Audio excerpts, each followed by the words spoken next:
Well, it's good to be here, part of the Idaho Range Livestock Symposium. I'm Les Nunn, manager of the OX Ranch. I've been with the ranch for a little over 5 years now, and here back after the 2020 Woodhead fire. Andy Bumgarner with the Forest Service, our range management specialist. We joined forces to come up with a way to graze our allotment and protect some critical habitat that we'll talk about a little bit later in the presentation. And so anyway, we'll just visit about some of the things that we want to visit about today. Our why we got into virtual fencing to begin with, what was our motivation, and so we'll visit about those objectives, what we wanted to accomplish with virtual fencing. Also, as with any new project or technology, that sort of thing, there's challenges that occur, and we want to talk about some of those things and what we learned from them. And then we're just going to go through what we did in 2024 and how it worked out for us. With that, I'll let Andy visit a little bit about some of these facts. Yeah, as Les said, my name's Andy Bumgarner. I'm the range specialist on the Weiser and Council Ranger districts on the Payette National Forest. And I've worked in federal service for about 29 years now. I was going to start off by sharing some of the facts that drove us towards a virtual fence project. The OX Ranch is permitted to graze 274 cow-calf pairs from July 14th through November 1st on the Wild Horse Crooked River allotment. And as Les mentioned, in 2020, we had the Woodhead fire, which started down in the Snake River Canyon, just upstream from Brownlee Reservoir. And by the time we were able to put the fire out, it had burned a little over 100,000 acres and burned portions of 13 grazing allotments on the Payette National Forest. And we have a policy of resting severely burned areas for 2 growing seasons. And that was our first challenge after the fire. Also added to that challenge is critical bull trout spawning habitat. Bull trout is a threatened species on the endangered species list, and we happen to have 4 miles of critical bull trout spawning habitat in the upper 4 miles of the Crooked River drainage. And prior to the fire, we had a biological opinion that did not allow us to graze cows in that area after August 15th. Which wasn't too bad before the fire because we had enough down timber, live timber, willows and brush that it naturally precluded livestock from the stream. But unfortunately, after the fire, it burned down through that drainage very hot and destroyed everything in its path. So livestock now could enter any portion of that stream. So when we sat out and talked to the OX Ranch and Les about how we were going to go about grazing this allotment again in 2021, we came up with lots of different options, but in the end, they were all too expensive and the cost benefit wasn't there. So the OX chose not to graze. The biggest issue was being how we were going to keep livestock out of that 4 miles of stream. The only thing that we could ever come up with was an actual physical fence. So we'd be looking at 8 miles of fence. And back then it was approximately $20,000 per mile to construct fence. So we were looking at a cost of $160,000 just to fence off 4 miles of creek and be able to graze on that allotment. So in 2023, we started learning about virtual fencing, and after doing some research and talking to a few people, we decided to join forces and do our own virtual fence project. And our main objectives were obviously to be able to get cows back on the Wild Horse Crooked River allotment after 3 years of rest. We also wanted to be able to graze the allotment after August 15th by keeping livestock out of the Crooked River drainage, so we could protect those bull trout and their spawning habitat. And we also wanted to meet our commitments to the Fish and Wildlife Service by meeting those requirements in that biological opinion. And when it was all said and done, I'm happy to say that we met all those objectives, and then we had a lot more benefits besides this. So I'm going to start off by talking about the first 3 challenges of our project. And the first one being funding. As with any project, there's always going to be costs involved. The virtual fence towers that we purchased from Vince, which is now owned by Merck Animal Health, were $12,000 if you had Vince come and show you how to assemble it or help you assemble it, and they're $10,000 without help. So the first one, we decided to pay the extra $2,000 so we could get some help in putting it together and learn how to do it. And when the day came to do that, we, between the Forest Service and the OX Ranch, we had 7 people, and it took us 4 hours to assemble the tower. Our hopes was if we had, the more people we had there, the more people would be able to remember all the steps involved in putting it together. And then the other major cost is the annual lease of the collars. They're $50 a collar, and the OX leased these, and they paid a total of $13,500 for those. So as you can see, the couple slides before, it was going to be $160,000 to fence off that 4 miles of stream. We're already far below that cost with what we've got into our virtual fence project. More costs to think about are time involved in collaring the cattle. The OX provided 5 individuals, and it took them 4 hours to collar 250 cattle. We chose to mount our base station tower on a trailer so it would be mobile, and also it would be easier to get clearances for placing them on Forest Service ground. We customized our trailer with kind of a roll cage because we knew we would be driving under trees. We didn't want limbs to crack or break our solar panel. We put hangers on it to hang panels off of. We retrofitted the axle so that it would have high clearance, and put UTV tires on it so it would have a smoother ride, because we knew we were going to have some cross-country travel to do with it.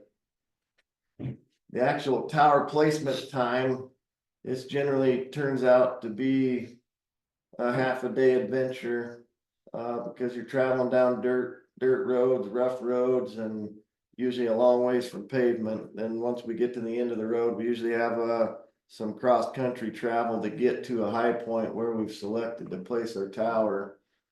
We've always done it with at least 2 people.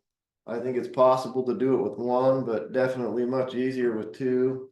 Once we get to the site, it takes us about 45 minutes to set everything up, and it takes approximately 45 minutes to tear it down when we go move it to the next site. And then, of course, Les has some time invested in the herd manager program, where he actually constructs all the fence lines. Another challenge to the project was coverage with your towers and having more than 1 tower. When we first started working with Vince, we were told by them that they didn't want to help us if we weren't willing or able to buy 2 or 3 towers. And the reason for that is because you get much better coverage. We told them we only had money to buy one, and we needed to make it work, and that's what we did, and they accommodated us.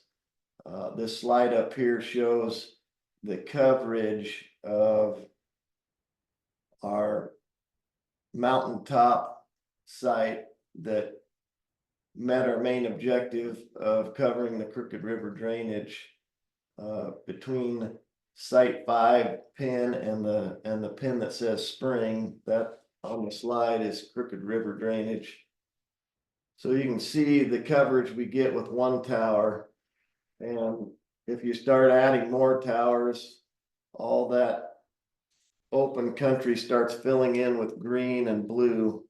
The green is very good coverage, and the blue is not as good coverage, and then the open areas are no coverage at all. Another challenge that we were able to mitigate was being able to get around the NEPA process. So if any of you are involved in any kind of public land grazing, you've heard of the National Environmental Policy Act, or NEPA, and we wanted to do our best to avoid going down that road and going through that process. So this is a picture of our finished product, our trailer mounted with the tower and the panels that we put around it. We wanted to make it mobile. We wanted to put it on a tower. We wanted to put it on a trailer. We didn't want any ground disturbance whatsoever to take place so that we could avoid NEPA. So when we show up at a site, it looks something like this. We anchor those panels into our trailer, and then we anchor our guy wires into those panels, and those panels are heavy enough that they secure our antenna, and it seems to work pretty well. Even up on top of Summers Point, our highest station location, I know we get pretty good winds up there from time to time, and when we went to pick up our tower this fall, it was in good condition, and we haven't had any problems with this setup. And again, we were able to get around going through the NEPA process.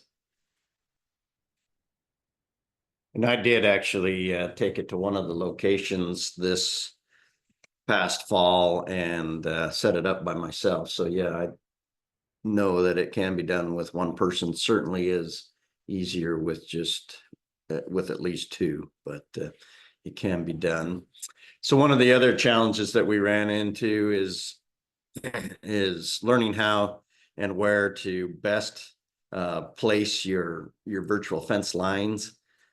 Sometimes some of the graphics in the software provided by Vents aren't as good as we'd necessarily like them to be, and so it's hard to know just exactly where you're placing your Vents lines, and found that was important because it makes it easier or more difficult for the cattle to actually breach the Vents line.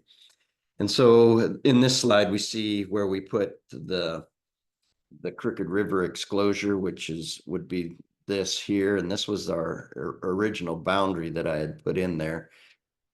And after the cattle got up here to this location and they came from this side over here, then what we found a couple days after the cattle were up there, we went in to see how well the virtual fence was working.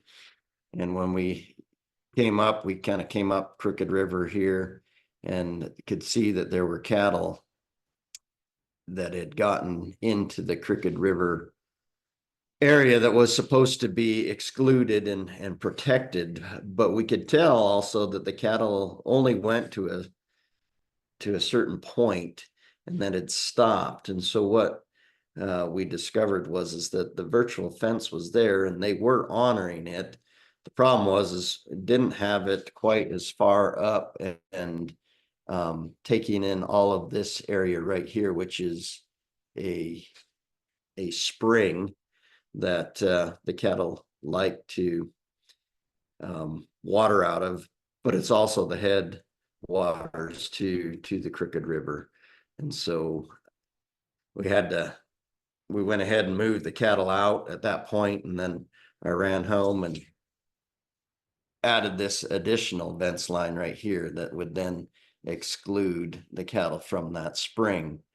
However, since they'd already been there and knew that that was a good source of water, it was more enticing for them to go ahead and breach that fence line. And so we did have some cattle that then challenged it and ended up in there. And so to mitigate that, what I did is I thought, well, if you're gonna go through one, then I'm gonna punish you with a second one. So I went and put in another one. And so if they got past the first, then they would have to go through that electric stimulation again to get through the second. And that seemed to slow it down even more. And after, a week or so, we finally got to where we didn't have any more cattle breaching that. The good news is that they never did go any further down past that spring and get into the real critical habitat areas. So our thought is that if we'd have had that fence line going all the way around and excluding that spring from the very beginning, then possibly those cattle wouldn't have gotten in there and known it was there and would not have wanted to go back and even breach that fence line to get there. So futuristically, we'd want to know exactly where we need that fence line to be for those exclosures and any other enclosures as well. The other part of that is if in some places it's not doable necessarily to be able to put it in an area where you're not right in a road or something of that nature, but as much as you can verify it, and if you can go out and ground truth where your fence line is going to be, and then that would be the best. Also, if we can get the software graphics improved to where we can see a little more contour and to be able to tell exactly where those fence lines are located, that would help as well. The other thing to keep in mind is that you do have, from where you put your pins or for where your fence line is, then you got to remember that it actually goes 85 meters in from that location. So, or however, whatever the parameters are that you put in. In our case, we do 75 meters of electric stimulation. That's the black area. And then there's another 10 meters, which is the white line of the sound stimulation. And that's what they receive first. And so if you don't want to exclude something, as in this area over here where we have this 2-track, it runs right through the fence line. And that is a well-used trail, especially when we're moving cattle out of there to go down that road. And so when I put the fence line in, I wasn't on the road, but then it extends 85 meters out from where I thought I was, and then it there covered the road. So I had to change that as well in due time. The other thing to keep in mind is each exclosure or enclosure, you're only allowed what they call 16 sides. And so you can't have a pasture or enclosure that has more than 16 sides. So from each corner to the next is considered a side. In addition to that is overall, all of your active enclosures and exclosures can't be more than 128. And so I was trying to add all these exclosures for these white bark pine plantations. and that ended up being more than 128. And so I just had to go back and omit some of those white bark pine exclosures.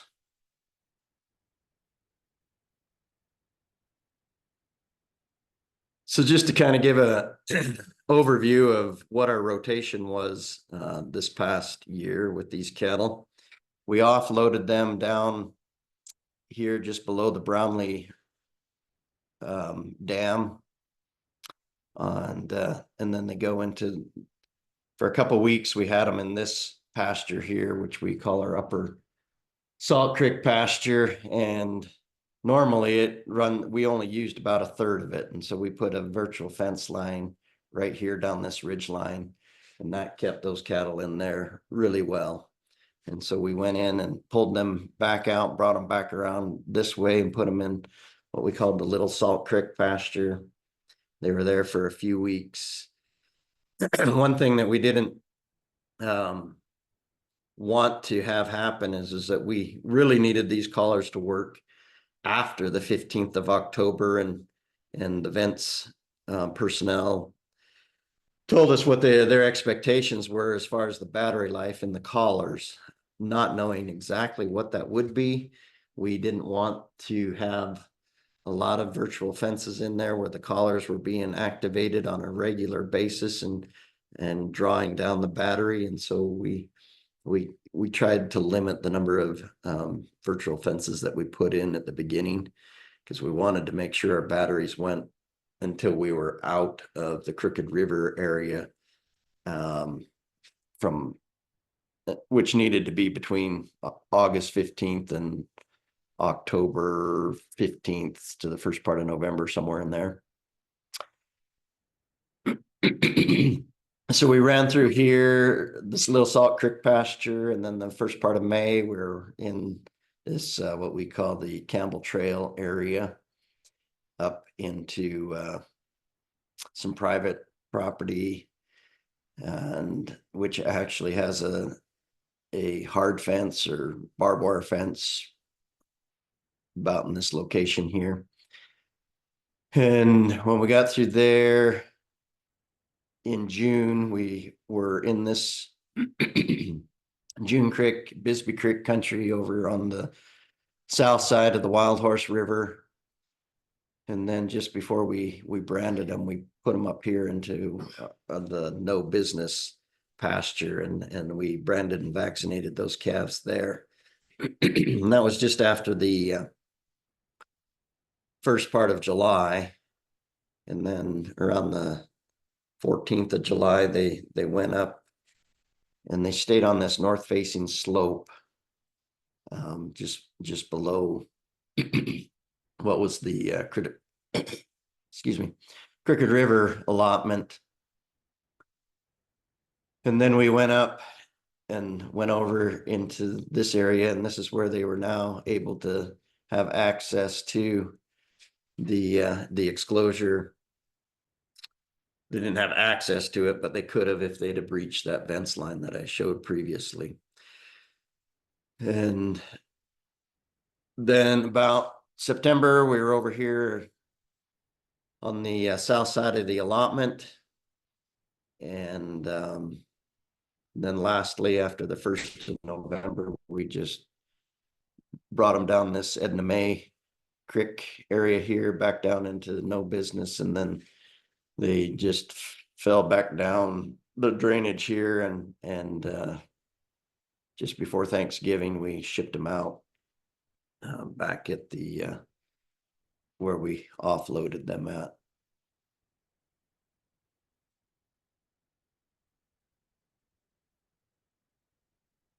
This is the second site, the first site, excuse me, where we set up our base station, and that just looks back down into the Wild Horse drainage. That kind of gives you an idea of the coverage that we were trying to get with that base station there. And that was a really good site. And then we moved it from there up top where Andy was showing before, that was near the Crooked River drainage. We had We moved it one more time after that, and so we had 3 different locations. If we get more base stations in the future, then we won't have to be moving it around quite so much. This is back down in wild horse area. This would have been in our second pasture, and this just shows the virtual fence line with the grazing. So on this side, we can see that we had quite a bit of grazing, and on the other side, where would have been the other side of the virtual fence, it's not grazed. And anyway, it's just a good illustration of how well it works. This here is back up on top of Cuddy Mountain near the Crooked River drainage that we had excluded.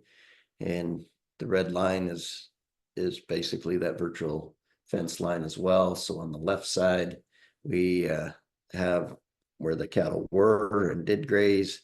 And on the right side, or the top side, was where they were not able to go and graze. It looks when you're there on the ground, it's a little more defined than what the picture shows. But this one here probably does a little better job of showing just exactly how well that worked. And you can see left side of the red line, quite a bit of utilization there versus the right hand side where their cattle were excluded from. Lots of vegetation growth there still. Same area. Again, top side of the red line is no grazing. The bottom side, cattle were there to be able to graze. One of the other challenges that we ran into, and Vince warned us of this in the beginning, they said that found that it was pretty difficult to keep collars on bulls, but they also said that they felt like they were able to just kind of rub them off and pull them off over their heads.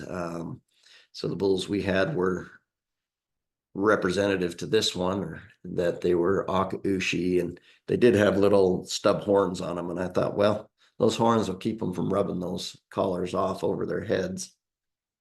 So I went ahead and collared our bulls, and they didn't rub them off, but they sure did break them off pretty quickly. So of the dozen that we had collared, 6 of them actually broke them off. But in the time that we did have all 12 collared, it was good to be able to see where those bulls were. Was able to look and see how well distributed they were amongst the cattle. And that was a benefit also, in being able to relocate those bulls when we gathered them was a help as well. So with all the challenges, we did have some positive outcomes as well, which is what we were hoping for, and which is what will keep us moving forward in doing this. So number one, we were successful in grazing the Crooked River allotment without having the cattle get into and disturbing any of the critical bull trout habitat. We were able to control our cattle moves in a more planned way, and when we did go and move those cattle, we reduced the time that it took us to get the cattle gathered, and we were able to do it with less personnel, because we kind of had a good idea more or less where the majority of the cattle were. They were more confined and easier to get gathered up and moved. And anytime we had to go after and back ride a little bit for remnants or whatever that we may have missed, and we were able to tell just by looking at the computer and the Vince herd manager software and see cattle that we missed. And so it was pretty easy to look at those the day or the morning of going back to find those, see whereabouts they were, and go and find them. And there were times and days when I would be in the office, and we have a pretty good radio system, and the crew was able to radio back and say, hey, I've not seen those cows if they moved. And I could go look right back at the computer and say, no, but you missed them by just a little bit, or something of that nature, or maybe they had moved, and I could tell them about where to go find them. And anyway, that was a big help in being able to get those remnants picked up and moved and put where they were supposed to be. Also, you can every day, and it's kind of hard not to go look every morning and just see if everything's staying where it should be and that sort of thing. And so if something does get out or get into the exclosure when that's not what your plan is, you can know that right away and go fix the problem pretty quickly. Also, this is purely anecdotal, obviously, but I always, before we even got started, I theorized that in our country, at least, where we have such vast, large pastures and such rough terrain, it's hard to feel like we get a good ratio of cows to bulls, and maybe we affect or see a reduced conception rate because of that. And so I theorized that if we could keep the cattle closer, more confined, and I'm not talking feedlot confined necessarily. It's just maybe 10,000 acres versus 40,000 acres, but that we'd have higher conception rates. And again, like I say, this is anecdotal, but we were 3 to 4% higher on this herd of cattle than we've been in the last 3-4 years. And just suspecting that could be because we were able to keep the cattle more located and with the bulls and not quite so spread out.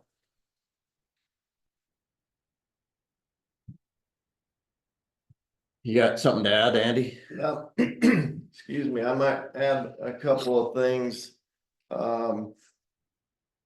That country is about 50,000 acres that we just took you through on that rotation. And there's really no fences inside of it. So when Les is talking about confining those cattle in those pastures, that's kind of the perspective of the thing. Is it's about 50,000 acres. So obviously, if you can create interior pastures, you can better manage your livestock and the resource. Also, I'm not sure our slides do the country justice, but this is extremely steep, rugged country where you would never think about building a fence in the first place. And if you did build a fence, it would never last. You wouldn't want to maintain it. Just a terrible place to build fences. And lastly, I might mention there was a couple of times that we kind of calculated our compliance rate in these pastures. And both times we were about 96% compliant with our pastures and keeping livestock in them. And I manage a lot of ground on the Forest Service and hundreds of miles of fence. And I don't have even my best fence, my best 4-strand barbed wire fence is not 96% compliant. Well, thanks. It's fun to be here. So one question I have that you didn't bring up this time, but will you talk for just a second about preloading those first few moves in the collars before yes. you got out there? Yeah, that's a good question. Yeah, I should probably go back to that slide. So I think it's important to show. Oops, right there. So all of this area down here through the first 2 pastures. So we're talking 3 pastures. So there was, see, we turned them out the 20 or the first, second of April, somewhere in there. And it was the 20th of May before so from the first part of April to the 20th of May, those cattle did not have any communication with the base station. And so what we did in order for these vents lines to work function here is we pre-programmed all of those collars back at our winter grazing lands where we put the collars on the cattle. And so the collars had the virtual fences programmed into them. And so Vince told us at the beginning that they said that this should work, but they'd never tried it before. And we said, well, we have nothing to lose. So we went ahead and did it. We pre-programmed those vents into the collars before they went down there and before they were out of communication with any of the base stations or the towers. And as I mentioned before, it did work. So we split this third of this pasture off right there, and the cattle stayed behind that virtual fence line even without the communication of the tower. So it does work. If person needs to, they can pre-program those collars and get it to work for even 6 weeks or however long. So I'd say that was an advantage for what we were doing. Not we did a few things that were a little unconventional for what we were supposed to, but it was either that or just do it the way we'd always done it. So it's not like we had anything to lose. Any other questions? So future plans then regarding virtual fencing on the OX? Well, Andy, what are some of the things that we've discussed so far? Well, I think, we'll probably do a similar type rotation next year, but we'll be able to learn from the mistakes that we made last year and hopefully not allow livestock into those areas beforehand, because it is a little bit harder to keep them out once they get there. We are trying to expand our base stations. The BLM has been in support of this project from the beginning, and a lot of that wild horse drainage in those first 3 pastures is BLM ground, and they were able to acquire a tower, which should be showing up any day now, and we're going to put that together and we'll be able to stick that out there somewhere, so we'll have a little better coverage. There's all kinds of things that we could do with this project in the future. Les mentioned putting some exclosures around some white bark pine tree plantations. That obviously made our silviculture and timber people very happy. Not that cattle usually disturb those very much anyway, but it was peace of mind because it was an expensive, time-consuming venture for them to plant those trees, and they want to give them every chance to be successful. So the sky's really the limit